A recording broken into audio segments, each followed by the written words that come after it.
Hello. Arvin, asan ka Oy, na, Arvin? ang PLDT, kailan puntahan mo opisina nila bago kanila ayusin yung koneksyon. Shit, mahirap mo. Magaling sila sa bayad. Oo, sabi ka, sabi ka ng anak ko bayad na Hmm. yan Oo. fully paid, yan, up to date ang payment yan. Hmm. Bakit biglang nawala yung koneksyon?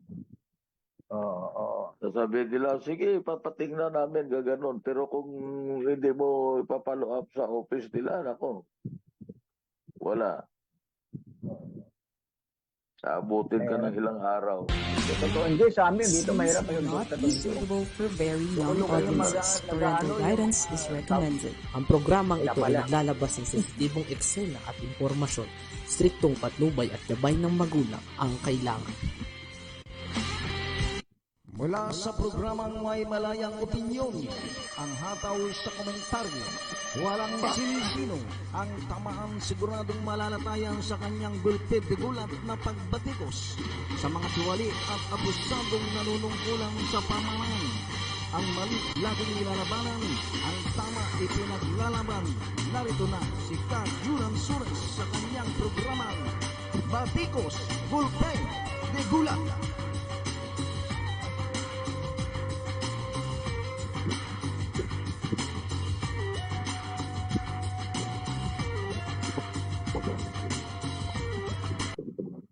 Yes, isang mapagpalang Biyernes, Luzon, Visayas, Mindanao sa ating programang The Truth and Knowledge ni Kaje Cortez at ang lingkod ng Ulpitigulan dito sa programang Kakampi Online. Kaje, isang magandang hapon sa iyo. Kaje, kamusta ka na? Oo, nawala. Magandang hapon, Kadyon, at Ayun, saka sa mga nakikinig sa atin, saan man kayo dako ng mundo, magandang hapon din sa inyo lahat. Ano ba magandang ano kaya magandang pag-uusapan natin, Kaji? Yung maganda, yung magandang pag-uusap. Mababa itong ko itong aking ginagamit na cellphone, napakaliit kasi. Cellphone ang gamit mo, hindi ka nag-laptop pa. Hindi. Hindi bale, tayo kasya sa cellphone Hindi bale. At least nakikita ka pa rin. Kasi Oo. hindi ka nakikita. Kaya nga, natatakpan ko yung camera Teka, dali lang. Ayusin ko lang Sige, Ayusin lang sige. natin sandali. Para makita naman tayo ng ating mga Nanonood at nakikinig. nanonood. Baka sabihin nila Hindi ko alam kung saan ang camera nito Ayan, sentro na Okay, Bababa sintro mo na. yan. Okay. Alam, bababa mo. Ano mo ng konti? Alam mo, Masyado ka pare, mataas Okay. Iangat mo dapat. yung problema sa itong issues, no? Katulad niya, nakita ko yung post. Tatawa ako Oo. Yung Kajik, ano ka, mataas ka masyado. Ang liit Oo ng nga, hindi ko alam kung Iangat ka lang paano ng ito konti. paano ito i-adjust yung Ayan, na medyo, ewan ko kung Ayan, ayos medyo na, okay yan. ayos na, okay. Pala ng konti. Ayan. Oo. Ayan. Nakita ko yung post Good. mo, Oo. yung tatak mo dyan sa Manila City. Ako, gulo rito. Magulo, masaya, mapera. Ayan, sama na natin. Mapera. Magulo, Yan masaya, ang- mapera. Ayan ang nagtataka ka pag sinabing public service, kung totoong public service talaga ang gusto nila. Oo. Bakit ang daming nagkukumahog na tumakbo sa isang Tumakbo. posisyon na alam mo, magsiservisyo publiko ka? Oo. Di ba? Oo. Nung araw natandaan ko nung araw yung mga matatanda, Oo. pagka nag-caucus, ikaw tumakbo, ayoko. Turuan, ha? Oo. Tuturuan. Hindi, walang gustong tumakbo bilang mayor o vice mayor. Oo. Bakit? Kasi alam nila yung sa sakripisyo Nang tumatakbo. ng tumatakbo. Okay, Oo. sige. Ah. Pero sa ngayon, sa kapanahonan natin, Hmm. kukumahog eh. Ngayon pa lang, namumulitika na eh. O hindi lang nagkukumahog, gumagastos pa. Ngayon, ngayon pa lang namumulitika na eh. Oo, Ikita oo, mo na lang, ha? oo. May mga bagyong dumaan na may Hmm. nakita ako sa internet. Hmm. Romualdez Rice. Ano yun? Ano yun? Romualdez. Ano Yung- pangalan na Romualdez?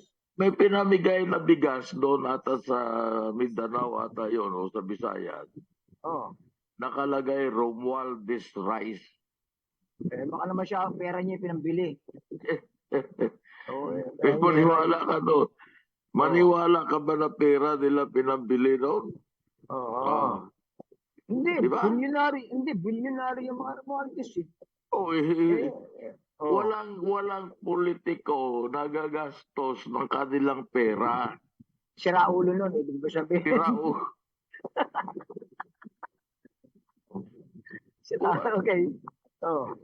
Manggagaling lahat yan sa pork barrel nila o sa kung ano matawag nila dyan sa kanilang Partido. Para partido. partido. Walang gago na politiko na sa sariling bulsa niya manggagaling ang ipamimigay niya sa tao. Di gago nga. Oh. Lalong-lalo na yung naglalagay ng pangalan niya. Romualdez Rice. Oh. Oh, namigay sa nabutas. Oh.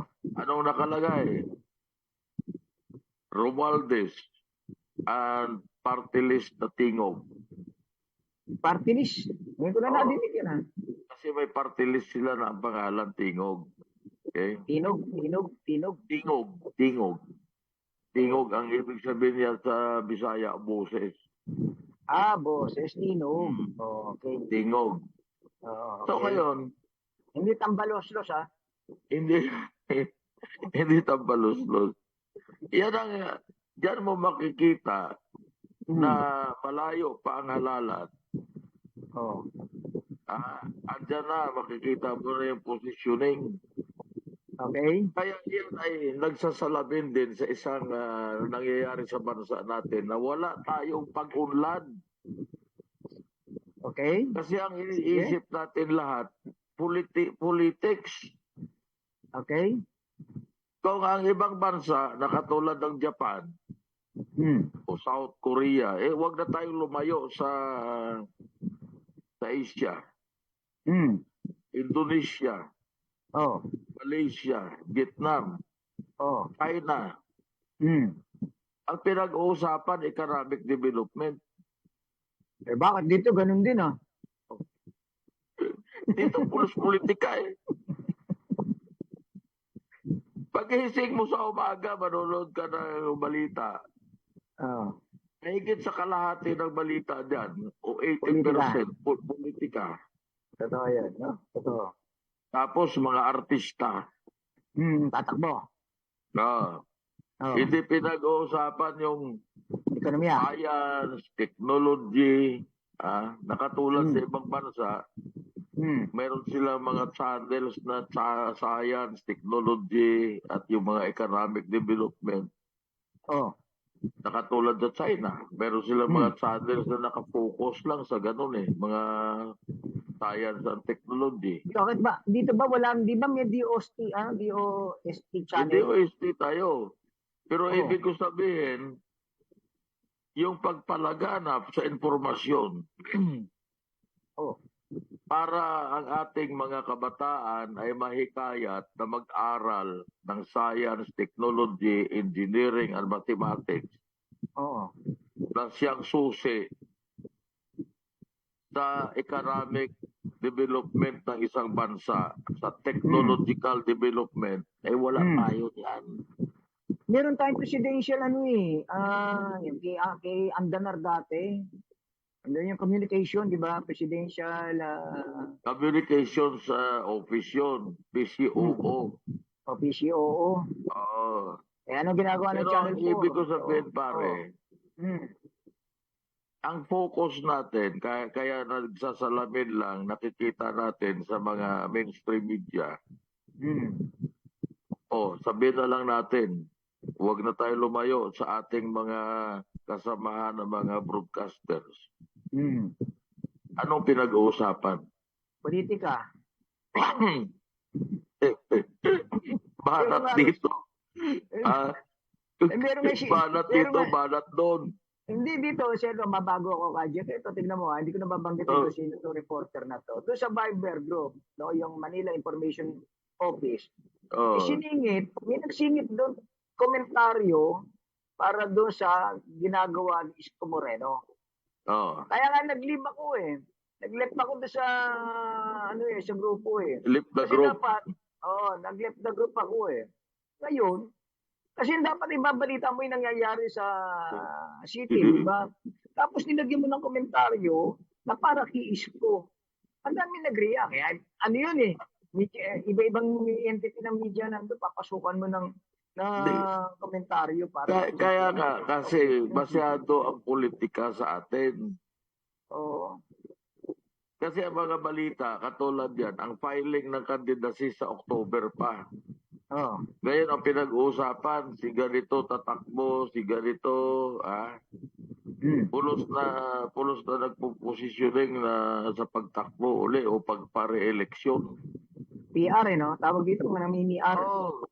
Kaya tayo, malayo taging maunlad, nakatulad ng mga kapitbahay natin. Sinasabi ko lang to dahil katulad ng Vietnam.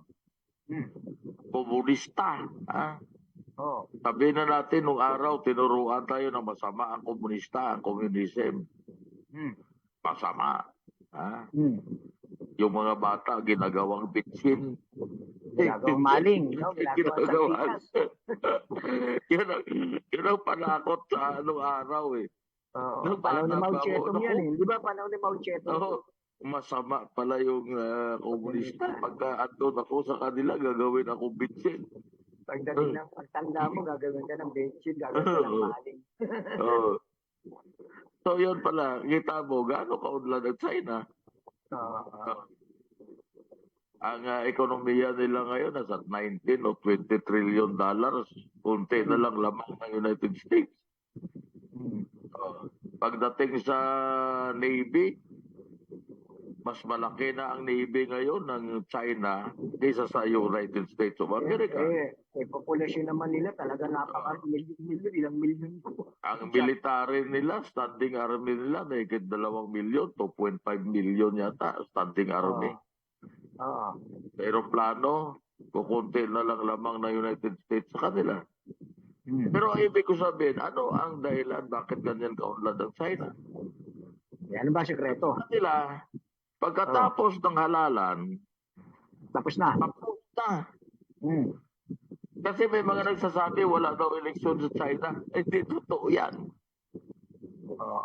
Eleksyon sa China. Yung mga mayor na yan, yung mga low government officials, yung National Congress.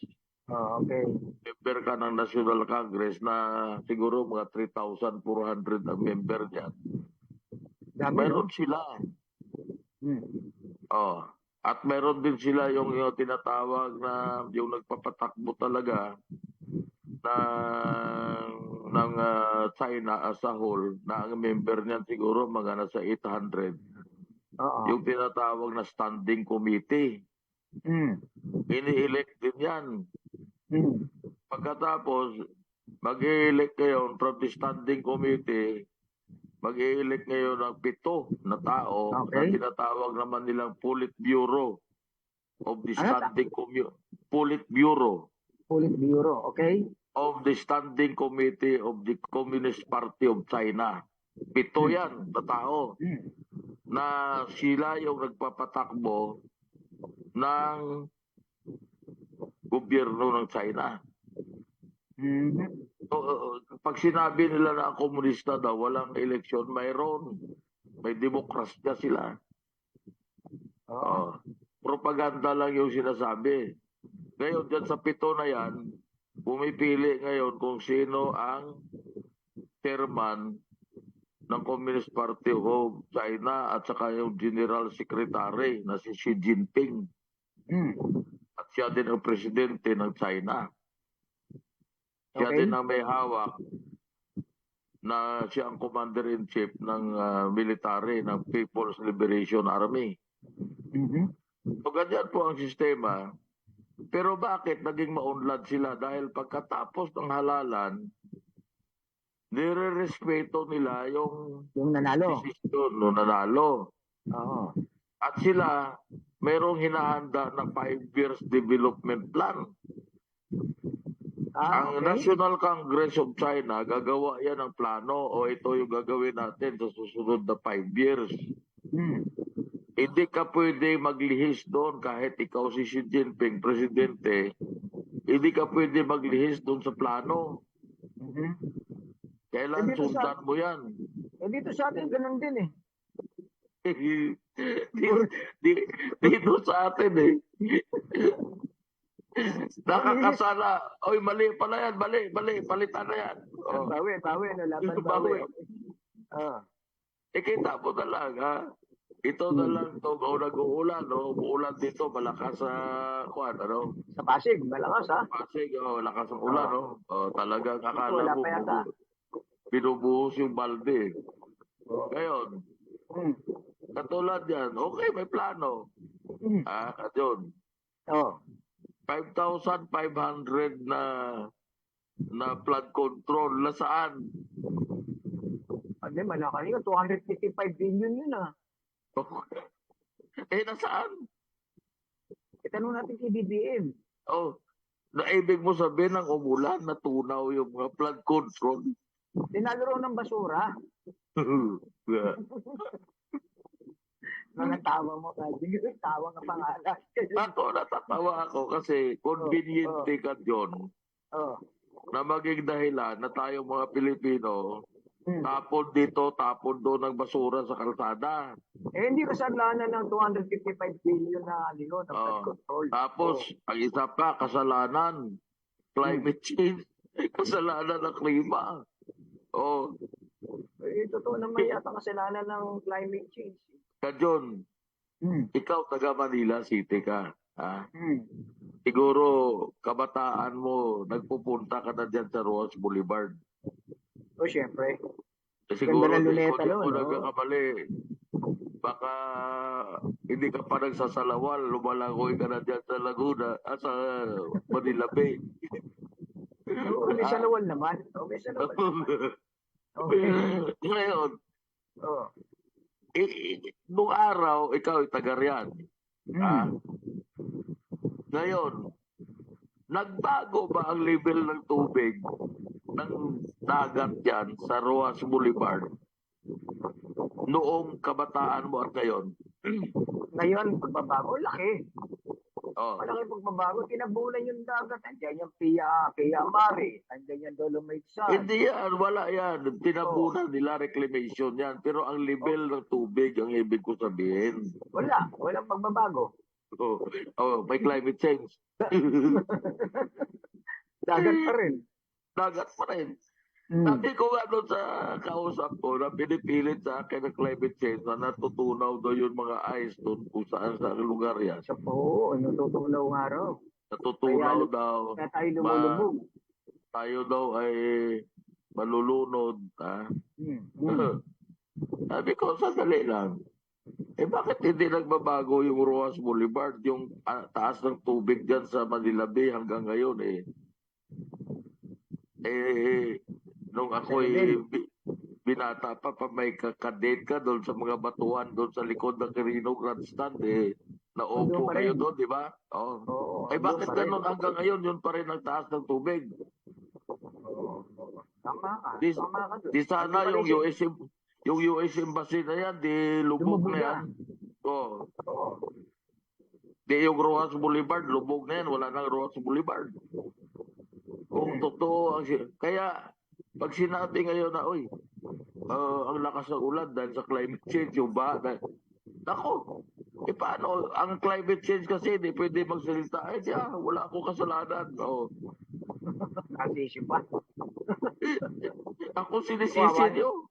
Kawawa naman si climate change. Kawawa si climate change. Mm-hmm. Oh. Bagsakan ng Tapos sisi. basura. Oo. Alam mo ka, John, itong mga bubo na to nasa DPWH. Ay, maraming bobo dyan. Ay, hindi, matalino dyan. Hindi ako naniniwala ng bobo yung mga budget. Matalino sila kumita ng pera. Yan, oo. Bubo sila sa kanilang ginagawa. Oh. Oo. Alam mo ko bakit ko nasabi? Oo. Binigyan sila ng papel yung taga-sulat ng speech ni Bongbong Marcos. O ito, sama nyo dyan, 5,500 flood control project. Palakpak. Na-warningan ako dyan, ha? Buti na lang, nandito tayo sa kakampi. Tinatakal ko na karaan yan. Na-warningan ako. Sige, tuloy. Saan ka na warning nga? Sa DWAD? Alam mo naman. Di, palakpak. Palakpak. Okay, sige. Puta na. After 2 days, lumubog ang Metro Manila. Oh. Oo. Kaya hindi makalimutan ng taong bayan ang 5,500 na flood control projects. Dahil singhap-singhap sila sa lalim ng tubig. Okay. Preska pa, maliwanag pa sa kanilang kaisipan yung nanood ng Suna. Oo. Na magtatanong ka ngayon, ito pa, nasa bubungan ako ng bahay ko, nasaan kaya yung 5,500 na flood control project? Ang laki Oh, ng diba? budget yan, oo. Oh. Hindi, ang kumita dyan yung DPWH. Hindi lang, ang kontraktor. Oo, sino kaya kontraktor? Ay, alam na din, diba? Isipin mo, sinabi ni Villanueva, yung Senator Villanueva, Senator, oo. 1.4 billion, at si Amy ata, sinabi ni Senator Amy, 1.4 billion pesos ang ginagastos araw-araw para sa flood control. Oo. Magkano kinita ng mga kontraktor at taga-DPWH? Kadjet, Sabi na pihit lang mo nga ng- ng konti yung camera mo, hati ka eh. Nakahati ka na wala, gandang lalaki mo. Dito lang konti, sentro mo. Yan. Oh, yan, ayos Konti ba? pa. Hindi. Ano mo, parang sa kanan. Kanan. Ayos? Dito. Okay, pwede na to. Kahati ka sa camera. Yan. Ganyan ka lang. Yan. Okay na yan. Okay, sige. So, yung kinikita, ang umalaw na naman. project, 1.4 billion kada araw. Eh kung kumita na lang ng 10% doon. Oo. Kadjet, Di sila may 104. camera. Nakaano ka, nakapaling ka ng konti.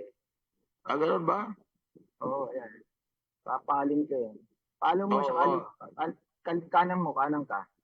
Oo. Ang ganda, mawawala ka eh. Hindi, wala. Ito. Sipa. Kaliwa. Oo. Para tayo nagmamaneo. Oo. Doon, wala kang monitor eh, no? Ganito, no? Kaya hindi mo nakikita yung monitor natin. Ayan eh. Hindi. Ayan, ayos sige, yan. Okay na.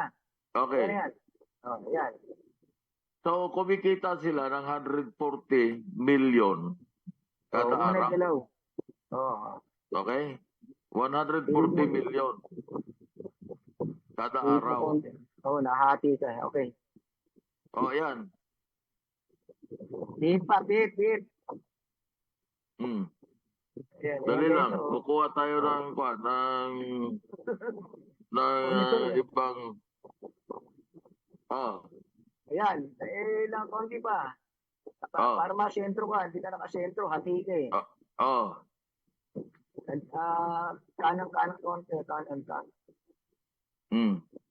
Ganyan. Pero nakahiga. Yan, okay na yan. Good. Okay. Kung yung gagalaw, Hindi na nga ako gumagalaw. Tinalian ko na yung... So, 140 million yan. Everyday ang kinikita ng mga kontraktor. Okay. Ngayon, kung sabihin naman nila na Katulad yan, yung sinabi sa'yo, winariningan ka. Mm. May mga tao kasi na ayaw nila pag-usapan yan. Ayaw nila, may mga tao na die hard sa mga Marcos, Mm.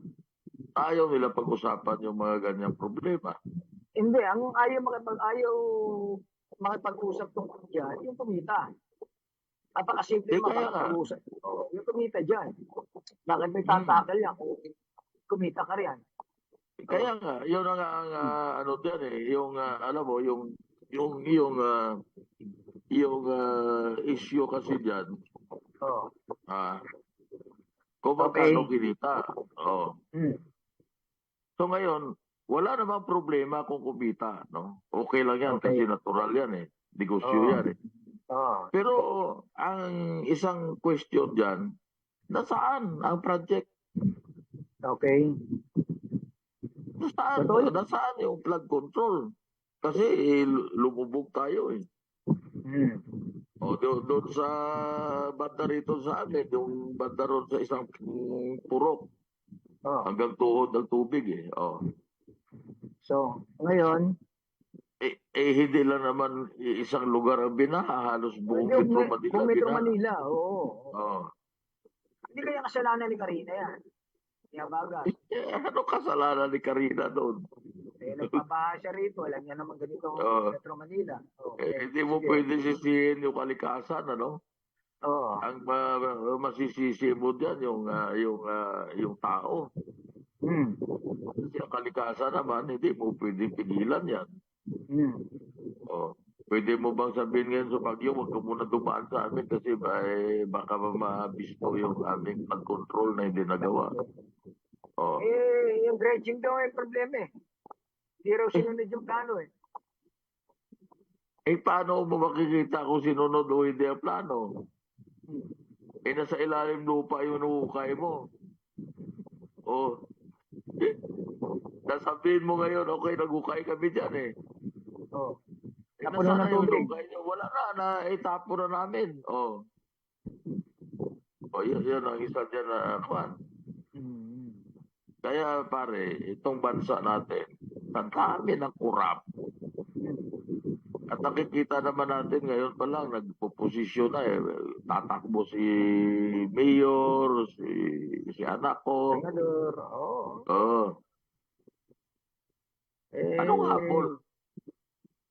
Mas maganda sana kung talaga ang interest para sa serbisyo. Kaya nga, ang sinasabi ko, hindi lang naman sa atin nag-eleksyon. Kahit sa Vietnam, kahit sa China, na mga komunista, meron din sila eleksyon Kaya number 2 yata sa buong Asia ang Pilipinas na corrupt na na bansa. Number 2 tayo, no? O number 3? Ewan ko, baka number 1 pa pa ni Era, number 1 Number 1 siya sa corrupt na opisyal ng gobyerno Ang korupsyon, grabe ang korupsyon. Kaya hindi tayo masenso, no? Hindi tayo. Katulad nga lang ito. Ito lang ang mga haka-haka dyan, katulad nito. Kaya hindi makakilos itong ating Pangulo. Kailangan dumikit sa US kasi ang pinag-uusapan dyan, yung kanilang yaman. Nakapay sa Amerika. Amerika. Para siyang hostage. Hindi ko alam kung yan ay totoo o hindi. Pero yan ay usapan yan. So ngayon, kailangan pag sinabi ng Amerika na tumuwad ka, di tuwad ka. Tuwad siya. Pag sinabi ng Amerikang tumalon ka, di talon. Wala kang independent foreign policy dahil nakaamba sa iyo yung itak. Na pag hindi mo kami sinunod, mawawala ang pera nyo. Baka mabaliktad, no? Yung ICC mapunta sa kanya. Yun na nga.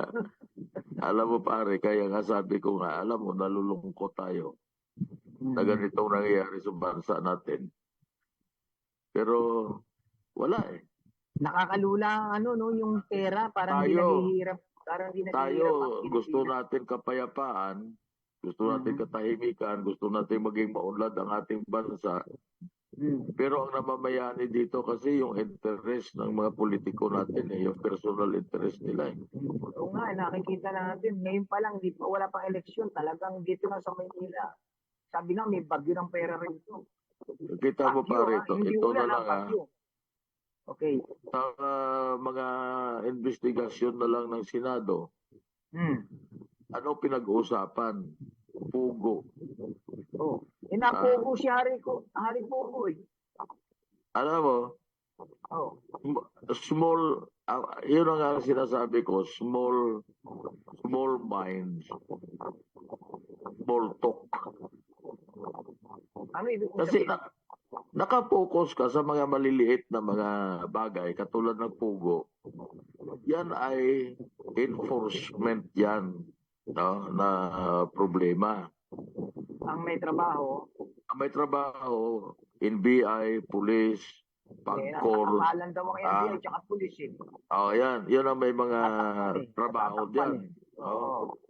Oo. Hindi yung aabutin ka ng kung ilang buwan ng investigasyon sa Senado. Oo. Kasi that is enforcement yan. Kung illegal yan, ang mag-enforce yan ang police, NBI. Ang problema nga, pulis ang may problema rin, tsaka yung mga otoridad natin eh. Department of Justice. Oo. Yun ang mga enforcement natin, Bureau of Immigration, kung mayroong mga illegal alien. Oo. Ngayon, pinag-uusapan yung matagal, yung katulad nung sino ba yung mayor, Go ba? Si Go, si Alice Go. Kung mayroong paglabag yan sa mga batas natin, dapat kasuhan, bahala ang Solicitor General at Department of Justice. No? Hindi nga kumikilos eh. Hindi nga gumagalaw eh. Kaya lang gumagalaw. Yun lang nga. Kasi bakit mo kailangan pa ng Senado? Kasi ang kapag dapat pag-usapan natin sa Senado, yung batas na magpapaayos ng ating bansa. Katulad nito, ano? Kung tayo sa Enderia, sa electricity, no? Manipis masyado ang ating kuryente, ang supply ng kuryente natin. Isa sa pangunahing dahilan yan kung bakit ayaw mag-invest ang mga investor sa Pilipinas. Dahil dyan, yung sa kuryente. Ngayon, ang Bangladesh, kung di ako nagkakamali, ang tinatayo ngayon ng nuclear plant sa Bangladesh, tatlong malalaking nuclear plant. Ang nagtatayo, Russia, Rosatom. Kung ang Bangladesh na mas mababa ang gross domestic product kaysa sa Pilipinas, kung kaya nila at malakas ang loob nila na magpatayo ng nuclear, bakit hindi natin nagagawa sa Pilipinas? Meron naman tayo, hindi ba sa Bataan? Wala, hindi naman umandar yun eh. Nagsayahan tayo ng pera dun. Tourist destination lang yun. Pag-turista lang yun. Ito tinatayo sa Bangladesh na apat. Ewan ko kung apat pa, tatlo yata. No? Ang target nito, na pag nagkaroon ng maayos na supply ng kuryente ang Bangladesh, hihikayat yan ngayon ng foreign investments na magtatayo ngayon ng factory sa Bangladesh. Ngayon ba wala ka nalalaman na nagtayo ng factory rito sa Pilipinas? Wala eh. Nag-alisan nga eh. Bakit yung binibida-bida ni BBM, marami siya na-encourage siyang mga kapitalista para magtayo na negosyo rito. Yun. Yung mga iyon, pledges lang yun. Pledges is pangako. Kunyari. Pangako, Okay. Parehas kunwari ikaw. Kausapin kita. Ako si BBM. At yun.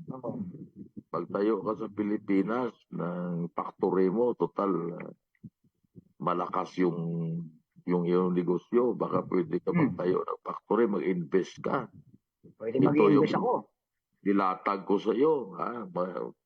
Mayroon kang 5 years upon yung Kontrata. ito lang ang tax mo na babayaran. Wala kang, sa ganito kahabang panahon, wala kang tax na babayaran, magtayo ka lang ng factory at i-employ mo yung mga local na tao doon sa Pilipinas. Okay. Sasabihin sa'yo, okay. Oo. Sasabihin mo sa akin ngayon, okay. Ay, pag-aralan namin, pero I pledge. No? Nangangako ako sa iyo. Pagtatayo kami ng factory worth $2 billion. Naku, yun ang binibida ng araan. No? Pag uwi ko ngayon sa Pilipinas, ano ko yan. Kwento mo. Ikwento ko, ito, nagtatayo tayo ng factory, 2 billion. Ang magtatrabaho sa factory niyan, aabot ng 5,000 katao. Palakpakan ngayon. Oo. Pero kadyon, sa papel lang yun. Sa papel lang. So, pag inungkat ko sa iyo, sasabihin mo lang naman sa akin, alam niyo, pinag-aaralan pa namin due diligence. Para palang ganito, parang one lang yan. Nawala na pumunta. Ano pa? Ano pa? Pwede ko bang sabihin sa iyo, tahasan? Kunwari, ako yung kinausap ni Bongbong Marcos. Pwede ko ba sabihin sa iyo na hindi, ayoko tayo dyan. Diplomasya pa rin. Yes, sir. I'll tell my people to make a study for us to put up a 2 billion plant in the Philippines. Pag uwi na yun sa Pilipinas, oy, di ganito, nangako, nag-pledges. Para may masabi ka, magkano ginastos mo sa pagbiyahe mo sa lugar na yon. Oo. Pera ng taong bayan yun. May bawi. Kailangan may bawi. Oo. Pag hindi naman natuloy yan, nakalimutan na ng taong bayan yan. Hindi naman tinatandaan yung mga pangako Oo. So, ano kasi ang problema natin, ang basic problem, hindi nila ina-address. Kakulangan ng kuryente, mahal ang kuryente sa Pilipinas. Itataas na naman. Sa tao, marami tayong tao na pwede i-train. Walang problema doon. Maraming mga kabataan nag-graduate na pwede mo i-train na magtrabaho sa factory. Maraming kabataan, Pero ang problema mo na supply ng kuryente, ano gagawin mo? At sobrang mahal ang kuryente mo. Hindi katulad kung may nuclear power plant ka, nakakatiyak ka na bago mag-brown out yan, matagal na panahon. Hindi So, basta-basta. wala pa tayo nakikita ang pagbabago dito sa panunungkulan ni Marcos sa nakikita mo? Kung ganyan mananatili yung kanyang kabinete na ganyan, wala akong nakikitang pagbabago. Walang pag-unlad ang bansa natin. Hindi naman natin alam kung mayroong mga investors na willing kasi yung nuclear plant, hindi mura yan, Mga $5 billion ang isa niyan. Depende sa laki. At pag kinonstruct mo yan, mga siguro aabutin ng 5 hanggang 6 na taon bago matapos. Baka rin dahil lang sa laki ng utang natin. Ang utang natin, hindi problema Wala akong nakikita problema sa utang natin. Ako umutang o ayaw pautangin. Ang ating utang, maliit pa yan kung ihahambing mo sa ibang bansa. Ang ibig ko sabihin, na maliit pa, dahil tinitingnan yan sa laki ng iyong ekonomiya. Ang utang natin is only around 60% of our gross domestic product. Oo. Yun ang utang natin, 60% of the gross domestic product. So yan ay manageable. Dahil ang ating ekonomiya naman patuloy na gumagana naman. Magana. Okay. Oo. Nilulustay nga lang yung mga budget natin katulad sa flood control. Nalulustay lang Ibig sabihin, malaki ang nakukuha pa rin natin sa taxes na binabayaran ng mga tao. At kahit papaano, gumagana ang ating ekonomiya. Pero mas maganda kung mas maraming mga direct investors na magtatayo ng pabrika sa Pilipinas dahil mas marami ang manufacturing kasi mas marami na i-employo yan Okay. kaysa sa ibang negosyo. Kasi kung naang araw, matandaan mo, nung araw ang daming garment factory sa Pilipinas. Oo. Oh, Hindi, meron pa naman tayo nakitira kahit konti. Nakitira pa. libo-libo na tao ang naka-i-employ sa mga Bagay, factory na garments nung araw. Oo.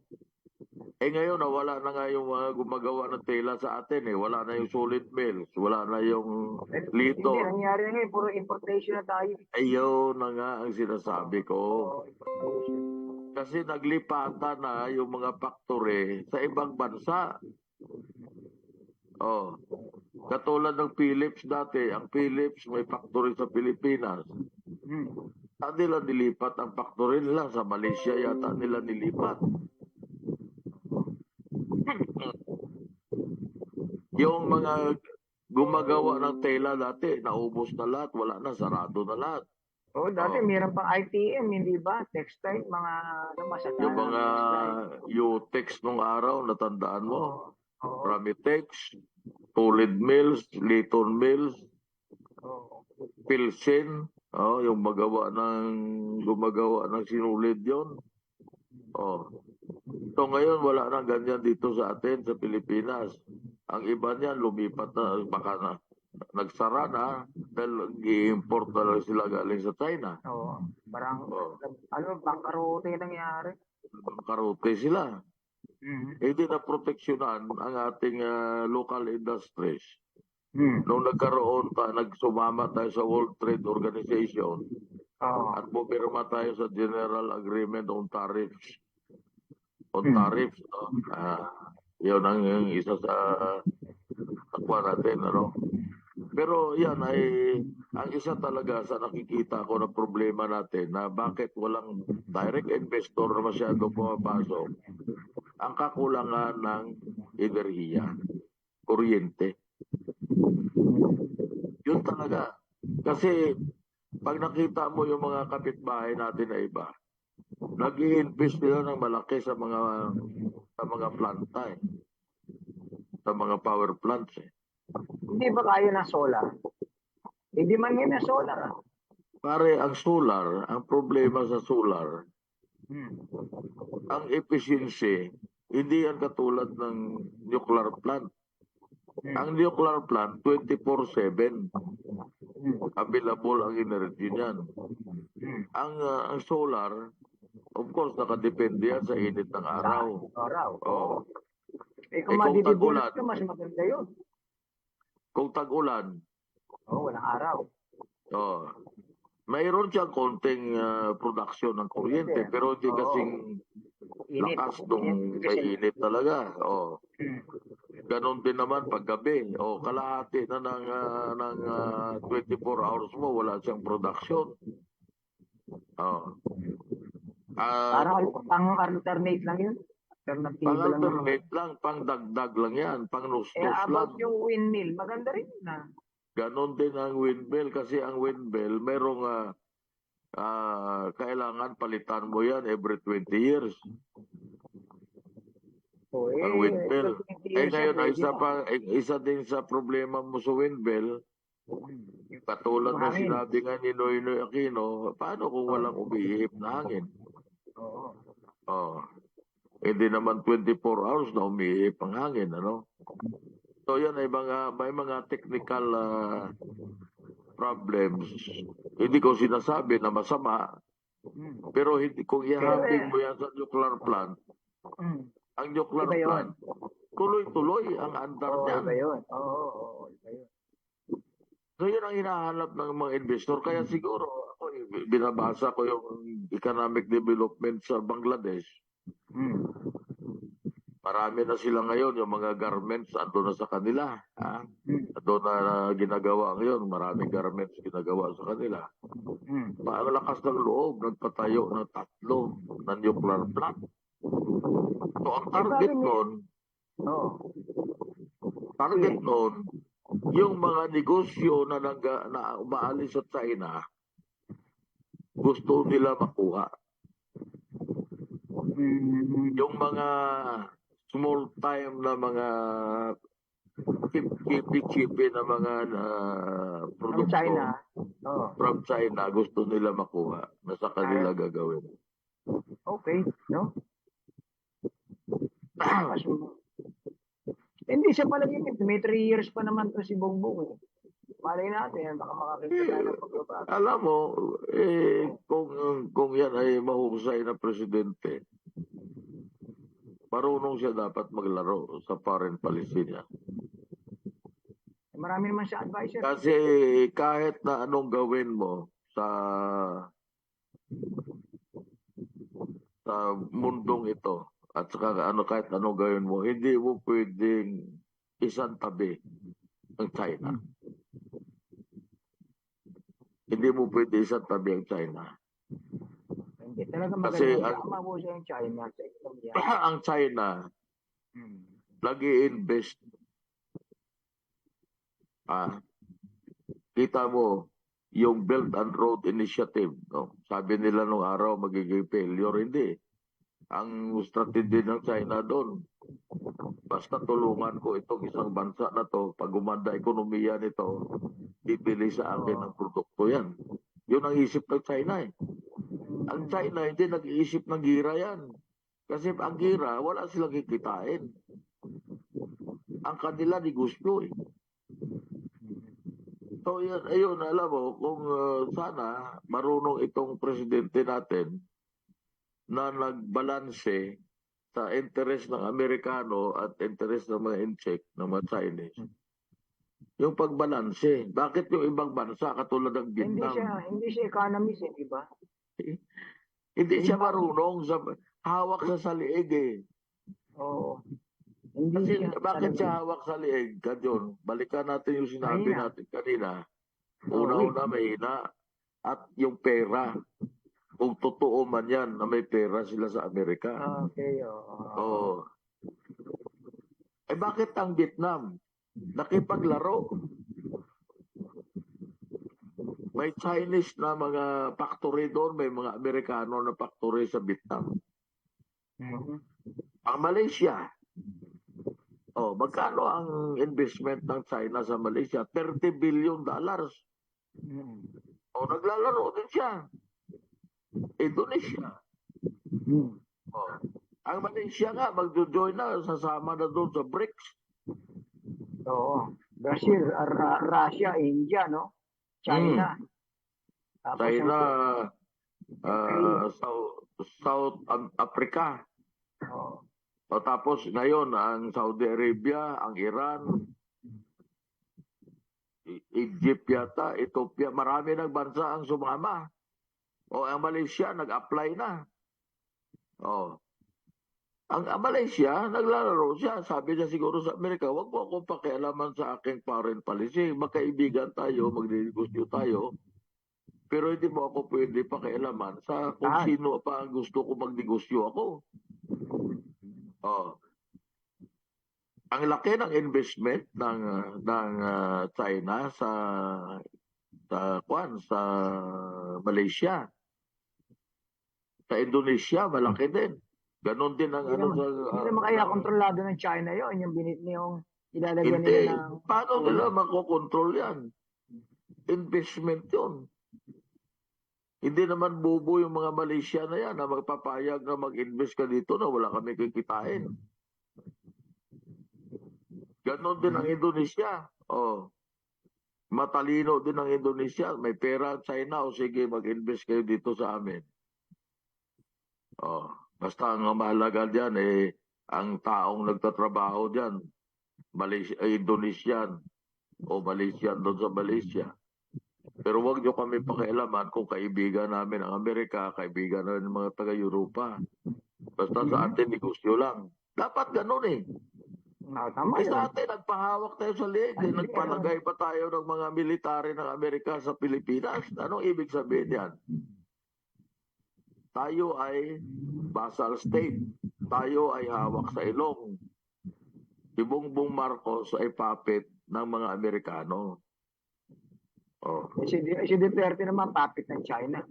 Hindi naman. Sa kanya, ano lang naman eh. Ang kay China, si Duterte naglaro eh. Hindi naman, kasi alam mo, oo, malakas ang loob niya, pero hindi niya inalis ang IDCA. Hindi niya inalis yung Expanded Defense Cooperation Agreement. Hindi niya inalis, pero kinontrol niya. Hindi niya makokontrol yun. Kasi ang ano doon, habang hindi mo notify ang United States of America, 1 year notice yun. Bago mo alisin yun. Eh, hindi naman niya ginawa yun eh. Naglaro si Duterte, naglaro siya kasi ang habol niya na mag-invest ang China sa Pilipinas. Hindi ba kumita si Duterte? Ay, hindi ko alam yun. Wala akong alam dyan sa mga kita-kita na yan. Politika yan. Politika yan. Ang habol kasi doon ni Duterte, mag-invest sila sa Pilipinas. Para kumita siya. Ngayon, naunahan sila. Ang China, naunahan sila ng Japan. Ang Japan, na sinabi nilang kami ang magpipinance, andyan kaagad. Ang China, nag-atubili pa. Dali lang, pag-aralan muna natin. Subway yun, binabanggit mo yata eh. Oo. Yung Clark Tutuban Railway. Oo. Yung Calamba to Clark Railway. Yung North-South Commuter Rail. Nag-pull out doon. Eh di ba panahon ni Gloria, China ang dapat mag-finance niyan. Ano yan, CDE, hindi ako nagkakamali. Tapos, nang hindi natuloy, pumasok ang Japan. Kami na lang. Natuloy. Clark to Calamba. Yung North-South Commuter Railway. Ano yan, mga 3 years na lang. In SCR, ginagawa na yan ngayon. So, mabilis ang Japan nang inabandona ng China yung kuan. Pinalitan sila ng Japan. Mabilis ang Japan eh. Ito na. Alam nyo yung utang natin, actually na sinasabi nila. Ang pinakamalaking nagpautang sa atin, Japan. Wala tayong masyadong utang sa China. Ang utang lang natin yung mga dam na yan na ginawa. Pero wala yung na project yung China rito sa atin. Alam ko. Ang malaking bahagi ng utang natin, Japan. Yan ang kaibigan natin. Ngayon. Ang US wala eh. Kakaunti ang utang natin sa US. Ang malaki talaga, Japan. Teka muna, kahit Kajit. Shoutout ko muna itong mga nanonood sa atin. Sige. Ito si Villa Pilar Card. God bless po, kakaki online. Ngayon po, maglulutangan mga politika na yan. Tapos aalagaan ng mga chairman. Kuya-kuya-kuy. Tapos si Arnel Cantoria, yan, na magaling na OFWs natin. Ayan, si MPC, si Rayu, na nanonood sa atin. Tapos ang dating Regional President, si Caricato Rimanyo, na nanonood sa atin. Tapos si Cardanilo Henson. Sa tingin po ba nyo, kailan at paano po kaya uunlad ang ating bansa? Thank you. Sabi ni kailan daw unlad yung bansa natin? Managinip na lang muna tayo. Tapos si RB Subnet na nanonood sa atin. Uy, Kajig balita muna tayo, medyo may malagim na nangyari. Sige. Dito sa Maynila, dito sa Binondo. Ito, basahin ko lang, Kajik, 11 patay. Noon, ito nagpapatid na pakikiramay. Si Manila Mayor Hani Lacunas, sa ngalan ng pamahalang lungsod ng Maynila.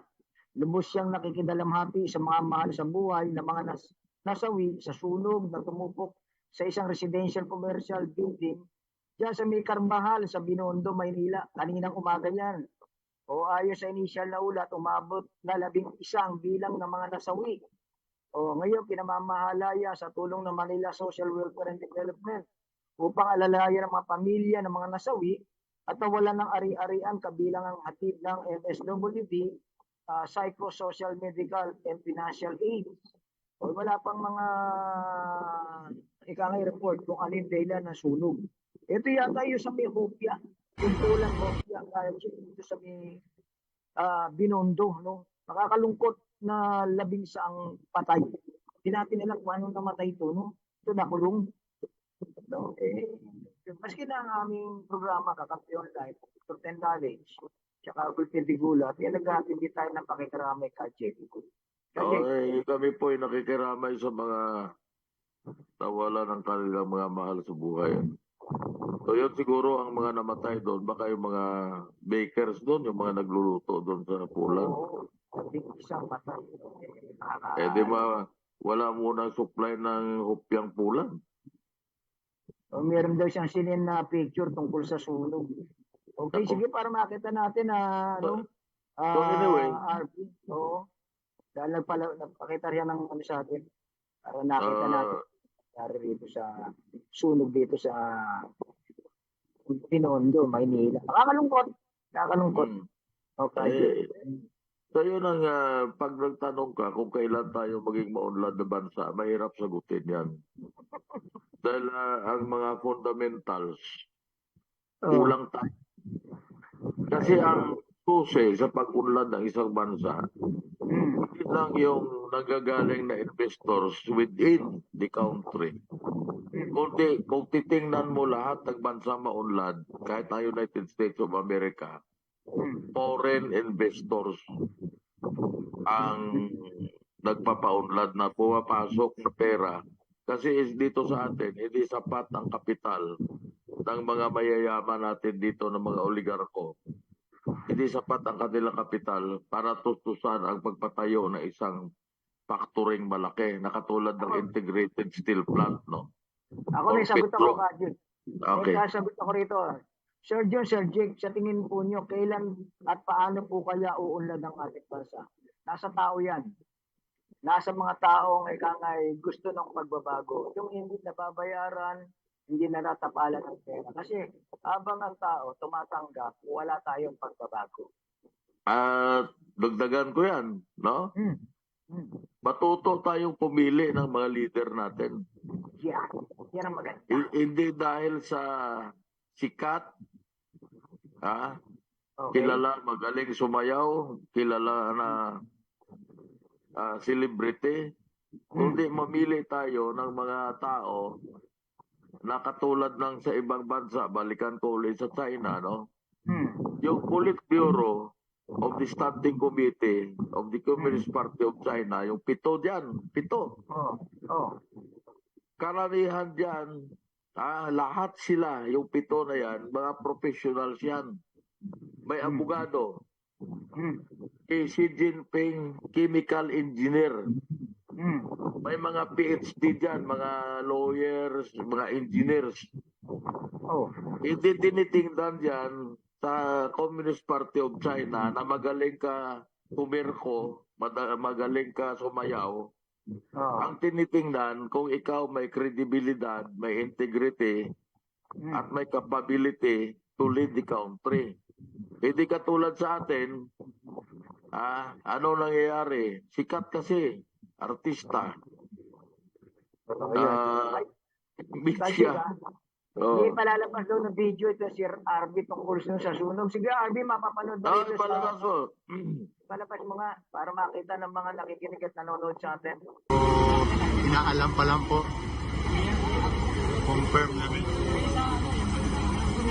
Ilan daw yung patay dito sa nangyari dito sa may Binondo, Metro Manila. So andito yung ating mga Fire Volunteer Brigades, BEP, patuloy po sa pag-aapula dito sa sunog na nangyari po rito sa may Binondo.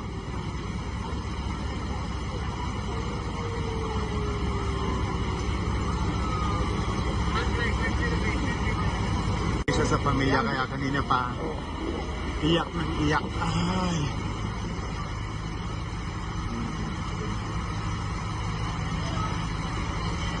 Ito yan na yung hopya eh. Kami pulang hopya eh. Yun, sa ano yan, sa Magdalena o sa... Kino-confirm pa po ng ating Bureau of Fire at yung ating mga taga-forensic na 11 po yung sinasabi nila na patay. Pero kasalukuyan pa rin pong naghahanap ng kung ilan pa po talaga yung pinaka-bilang ng eksaktong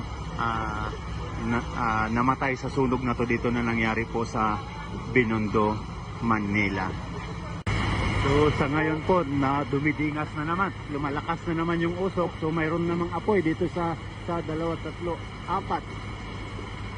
Apat na pang-apat na palapag. Ayan. So andito pa naman yung ating mga fire brigades volunteer at yung ating mga Bureau of Fire Protection. Patuloy pa rin po sa pag-aapula dito sa natitirang apoy na ito. So kino-confirm pa lang po, kaya mayroon na rin po tayong mga taga-forensic at yung ating mga mga kapulisan para sa investigasyon po sa mga nasawi po dito sa sunog na ito. Ito lang po muna yung update dito sa may Binondo, Manila. Basta't may napi, may kakampi reporters, Jeff Balsa. Okay, maraming salamat, Jeff. Okay, salamat. Thank you. Jeff, yung building niya na sinasabi, 15 years na siya. 15 years old. Oh. Di bago lang.